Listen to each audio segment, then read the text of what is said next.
नमस्कार किसान मित्रों, मैं हूं जितेंद्र राजपूत। कृषि एकता मंच है मेरे यूट्यूब चैनल पे आपका स्वागत है। तो किसान भाइयों, आज हर बार की तरह ही केले के सक्सेस फार्म पे आया हूं और जहां पे संपूर्ण मैनेजमेंट मेरे बताए तरीके से हुआ है। और जो आप देख सकते हो कि यहाँ पे बंच सभी जगहों पे शुरू है। अभी देखे जाए तो पिछले 1 से 1.5 महीने से ठंड का मौसम एक जैसा ही शुरू है। और इस बार ठंड की लहरें काफ़ी ज़्यादा है। और पिछला पूरा संपूर्ण दिसंबर और अभी आज 9 तारीख आ गई है जनवरी की 9 तारीख। और फिर भी अब देखे जाए तो ठंड काफ़ी ज़बरदस्त पैमाने पे है। और ठंड के मौसम में पौधों को और जड़ों को जिंदा रखना काफ़ी ज़रूरी होता है, क्योंकि जड़ें चलेंगी तो ही पौधा में इम्प्रूवमेंट आएगा। और जो अभी जैसे कि आप देख सकते हो कि केला बंच यहाँ पे संपूर्ण निकल चुका है।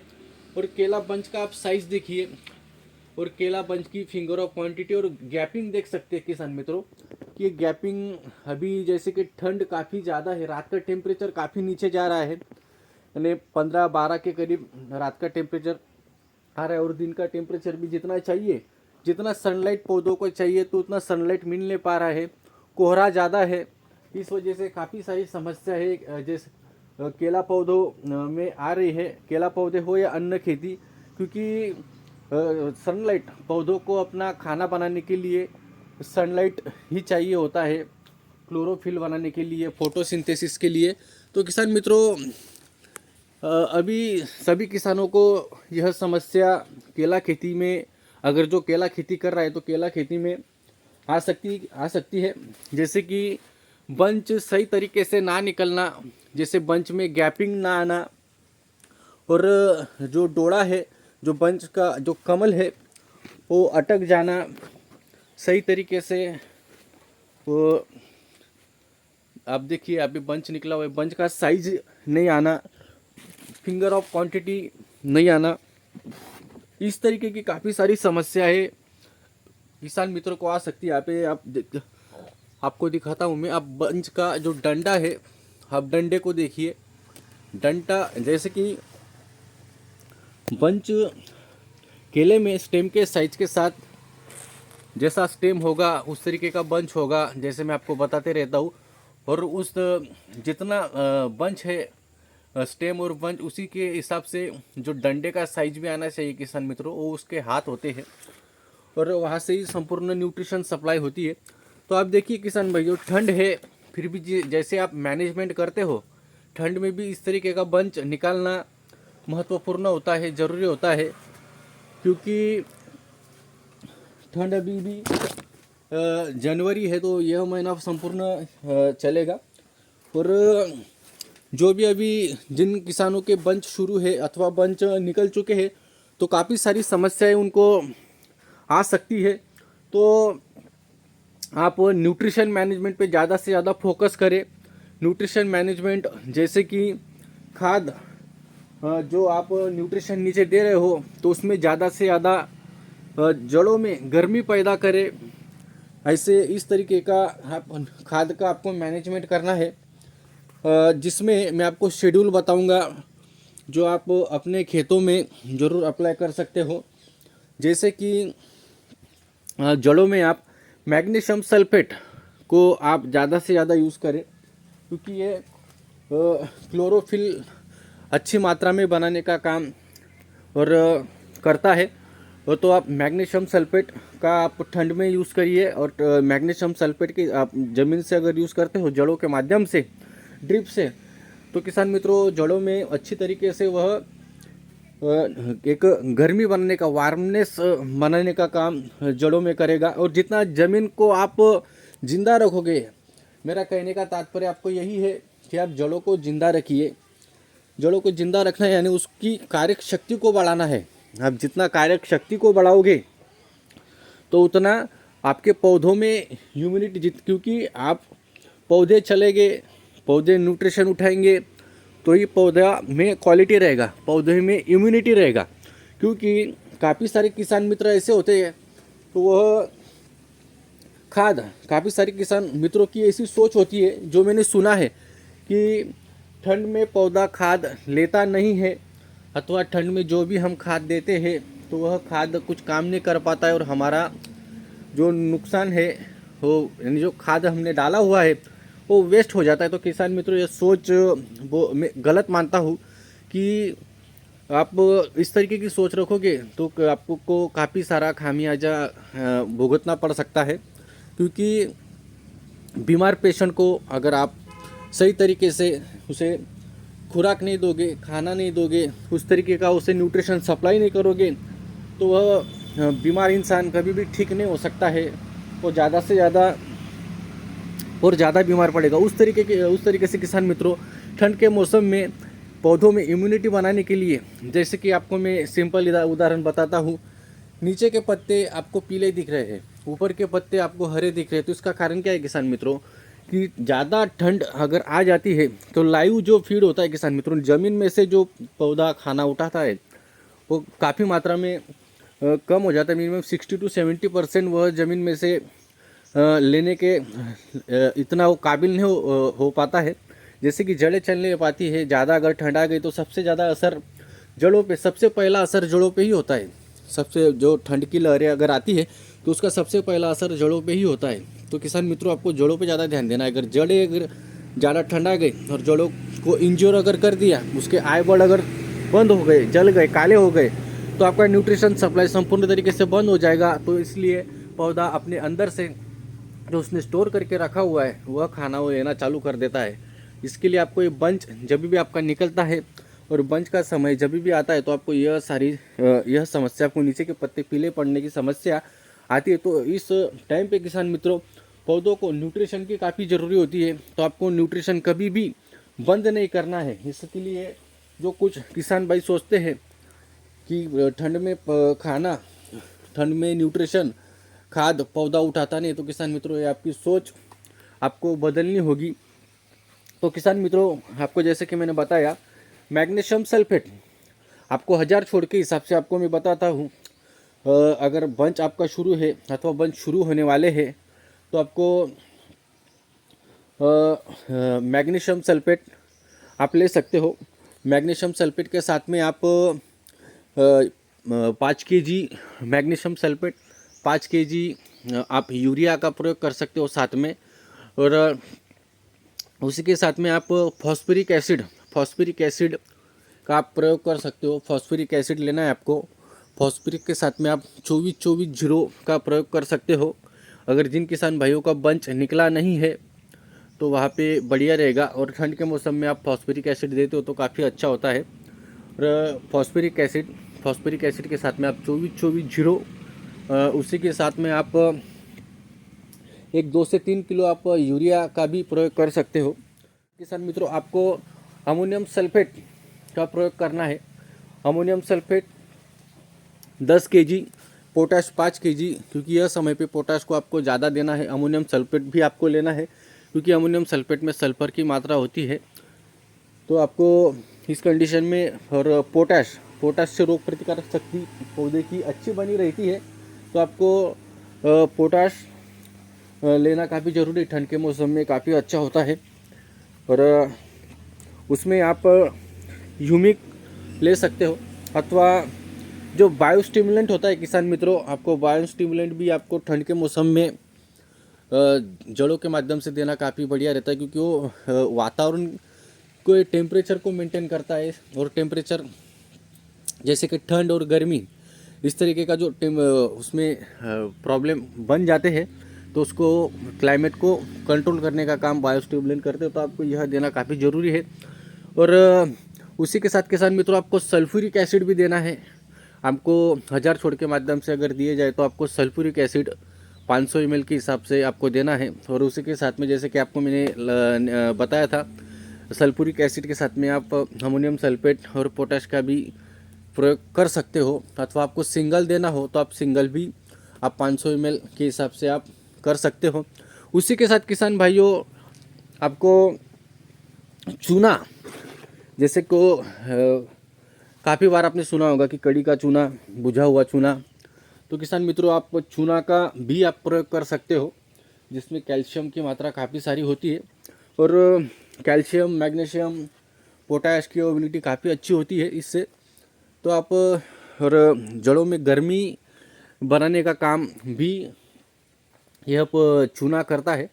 तो उसमें आप चूना 1000 प्लांट पे 1.5 से 2 kg आप आपको किसी बाल्टी में आपको भर लेना है, प्लास्टिक की बाल्टी हो या मटका हो। तो उसमें आपको 2 दिन पहले 48 घंटे पहले आपको रखना है और जो ऊपर का जो पानी आएगा वो आपको सिर्फ पानी देना है, नीचे का जो बैठा हुआ जो गाढ़ा जो द्रावण होता है उसे आपको नहीं देना है। तो इस तरीके से आप चूना दे सकते हो। चूना भी अच्छा रहेगा जड़ों में गर्मी पैदा करने के लिए।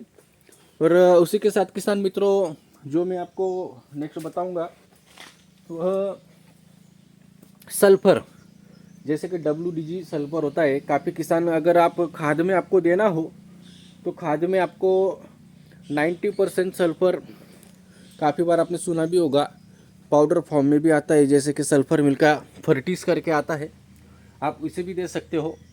उसी के साथ आप फर्टिस दे सकते हो। अगर आपको नीचे सस्ता वाला चाहिए तो आप बेंटोनाइट सल्फर भी प्रयोग कर सकते हो। और ड्रिप के माध्यम से देना हो तो आप 80% वाला जो आता है वह आप दे सकते हो। जो थायोन्यूट्री जो आता है, थायोन्यूट्री के नाम से भी 80% सल्फर आप कोई भी कंपनी का हो आपको चलेगा। तो आप मिनिमम आप 2 किलो के करीब दे सकते हो। इसी के साथ लिक्विड फॉर्म में जो सल्फर आता है आप उसका भी प्रयोग कर सकते हो।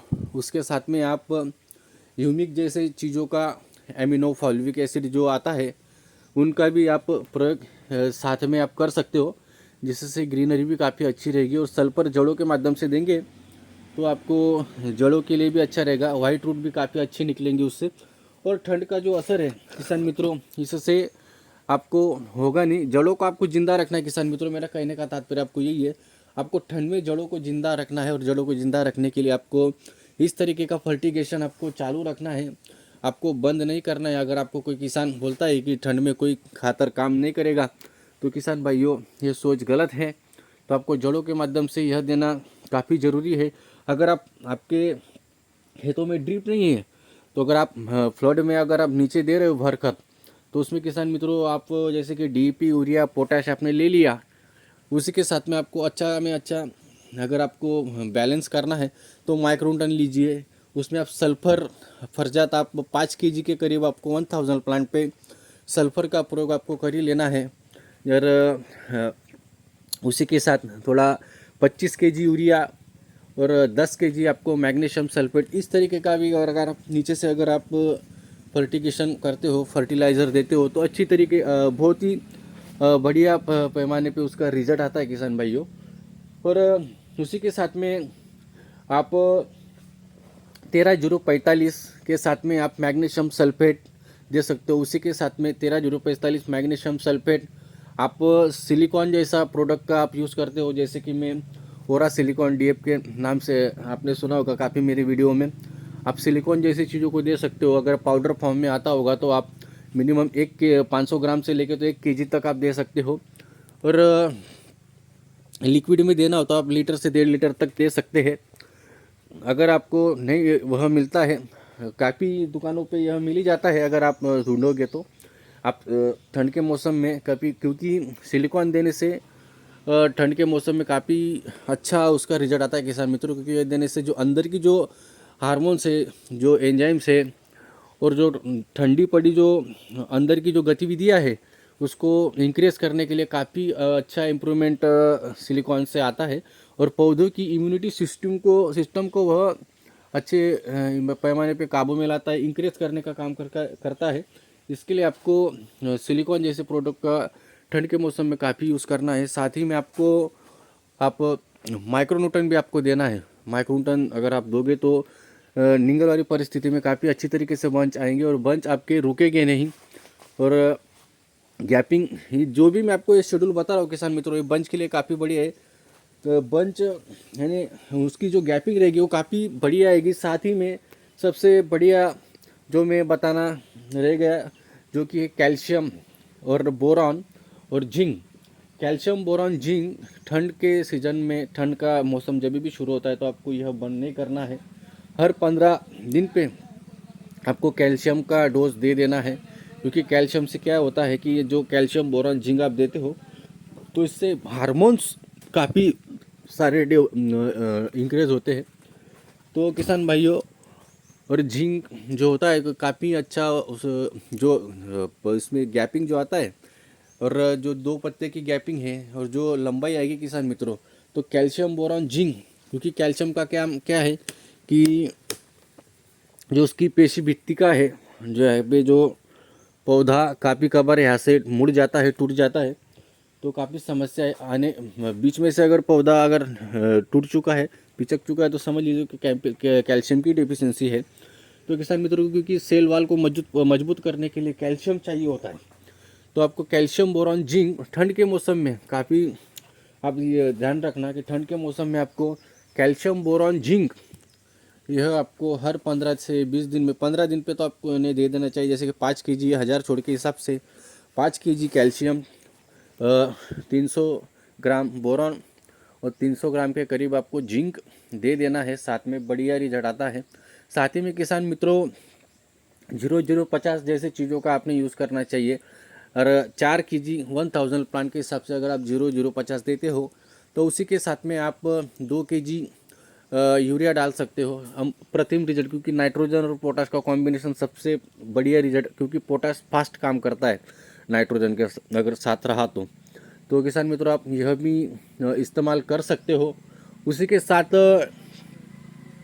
आप जड़ों को ज़्यादा आपको इम्प्रूवमेंट करना है, अगर क्योंकि ज़्यादा ठंड अगर बढ़ जाती है किसान भाइयों, तो ठंड ज़्यादा बढ़ने के कारण सीधा असर रूटों पे होता है, जो मैं आपको बताया हूँ।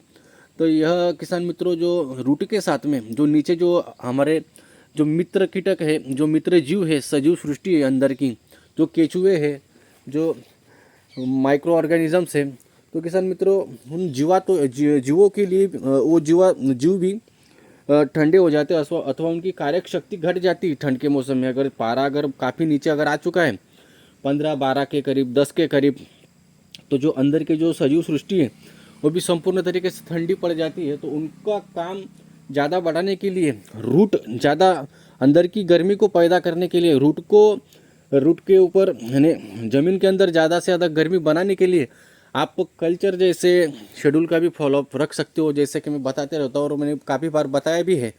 तो उसमें आप कल्चर में एनपीके का बैक्टीरिया ले सकते हो।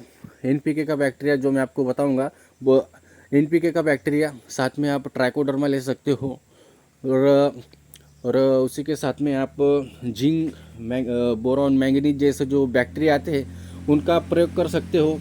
उसी के साथ में आप देसी गुड़ जो होता है, अच्छे से अच्छे जो वाइट रूट निकालने के लिए देसी गुड़ आप मिनिमम 1000 प्लांट के हिसाब से आप 2 kg का यूज़ कर सकते हो। अगर आपको सभी चीज़ों को अगर एक ही बाल्टी में बनाना हो तो आप 1000 प्लांट के हिसाब से 1 लीटर एनपीके, 500 ग्राम आप ट्राइकोडर्मा ले सकते हो। उसी के साथ आपको पैसिलोमाइसिन लेना तो 500 ml, और लिक्विड फॉर्म में लोगे तो काफ़ी अच्छा बढ़िया रिजल्ट आता है। और उसी के साथ आप वाम, नेचर डिप जैसे आपने नाम सुना होगा, वाम ले सकते हो, माइक्रोराजा कोई भी कंपनी का हो, 100 ग्राम। आप देसी गुड़ तकरीबन आप 1.5 से 2 kg तक, 500 ग्राम चने का लोट, बेसन जो मैं आपने काफ़ी बार मेरी वीडियो में भी देखा होगा 500 ग्राम के करीब। आप गोमूत्र ले सकते हो 3 लीटर के करीब। इस तरीके का आप घोल बना के आप उसमें दूध का भी प्रयोग कर सकते हो। अगर आपको खट्टी छाछ डालना हो तो उसका भी आप प्रयोग कर सकते हो उसमें किसान भाइयों, मिनिमम 2 लीटर के करीब। अगर है तो करिए, नहीं है तो जाने दीजिए। तो यह सारे घोल को बना के आपको मिनिमम 6 दिन रख देना है। ज़्यादा ठंड है तो 6-7 दिन लगता है, अगर गर्मी है तो 2-3 दिन में भी तैयार हो जाता है। और इन सब चीज़ों को तैयार करके किसान मित्रों आपको जड़ों के माध्यम से देना है, तो काफ़ी ज़बरदस्त रिजल्ट इसका आता है। क्योंकि गुड़ जो होता है, गुड़ वो काफ़ी ज़्यादा है, उसमें हीट ज़्यादा होती है, तो वो जड़ों के अंदर वार्मनेस लाने का काम ज़्यादा से ज़्यादा करेगा।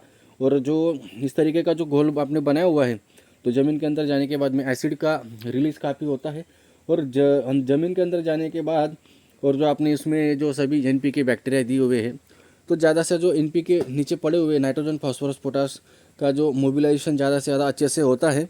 और जो आपने वाम माइक्रोजा दिया हुआ है, तो उसकी वजह से जो जड़ के ऊपर जो वाइट रूट है, वो वाइट रूट का भी अच्छे से उसमें बढ़ोतरी होती है। और जो नीचे जो सजीव सृष्टि है, जो जीवात है, मित्र जीव है, तो उनका जो कार्यक शक्ति वो भी बढ़ जाता है। और ज़मीन में अगर गर्मी बढ़ता है तो ऑटोमेटिकली उनका कार्यक शक्ति बढ़ जाता है और पौधा आपका नहीं रुकता है। किसान मित्रों, ये जो वीडियो काफ़ी लंबा है और काफ़ी महत्वपूर्ण जानकारी, अगर इसे आप फॉलोअप रखते हो तो काफ़ी बढ़िया रिजल्ट आपको इसमें दिखाई देगा।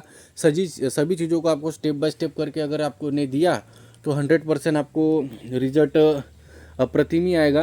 कहने का तात्पर्य मेरा इतना है किसान मित्रों, जड़ों को ज़िंदा रखना है और जड़ों को ज़िंदा रखने के लिए आपको न्यूट्रिशन मैनेजमेंट करना काफ़ी ज़रूरी है। काफ़ी किसान यह कर नहीं पाते और जितना उनको रिजल्ट चाहिए होता है तो रिजल्ट मिल नहीं पाता है। तो किसान मित्रों, मिलते हैं। आप जड़ों पे ज़्यादा ध्यान दीजिए और ज़मीन में, हाँ, और एक मैं आपको 1-2 मिनट का वीडियो लंबा बनेगा, जैसे कि पानी का मैनेजमेंट।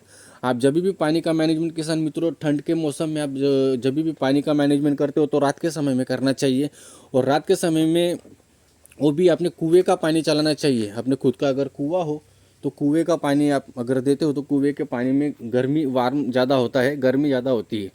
और रात के समय में ही ठंडी जो टेम्परेचर वो काफ़ी नीचे आ जाता है, 12-10 डिग्री के करीब। वो समय पे आपने अगर पानी दिया तो काफ़ी मात्रा में, क्योंकि कुएँ का पानी गर्म होता है तो ज़मीन के जो अंदर है तो एक गर्माहट ज़्यादा पैदा होती है। तो जड़ों पे जो इंजरी बनती है वो इंजरी नहीं बनती किसान मित्रों। इसलिए आपने वो भी सुबह में, रात में अगर आपको मैं बोल रहा हूँ तो भी सुबह के समय में, जैसे कि 4 बजे से लेकर तो 8 बजे तक का जो पोर्शन होता है, यह समय पे ठंड काफ़ी ज़बरदस्त पैमाने पे होती है। तो यह समय पे अगर आप पानी देते हो तो काफ़ी यानी वो बढ़िया उसका इम्प्रूवमेंट आपको दिखाई देता है। और उसी के साथ में किसान मित्रों आप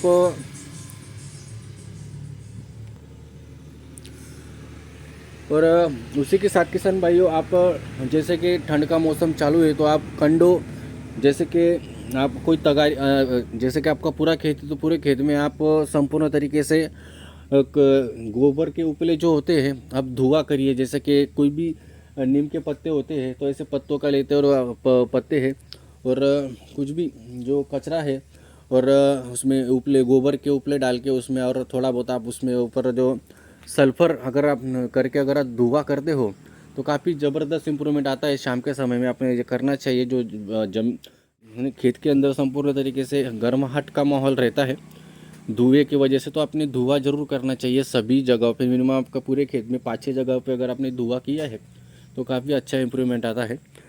तो किसान मित्रों, आज का टॉपिक यही था कि जड़ों को ज़िंदा रखें और पौधों को हेल्थी रखें ठंड में। और जो आपके बंच आ रहे हैं वो बंच ज़बरदस्त तरीके से गैपिंग में, लंबाई में, और वह अटके ना। तो इस वजह से वीडियो मैंने बनाया था। और चैनल पे नए हो तो चैनल को सब्सक्राइब जरूर कर ले। और मिलते हैं किसान मित्रों नेक्स्ट वीडियो में। नमस्ते।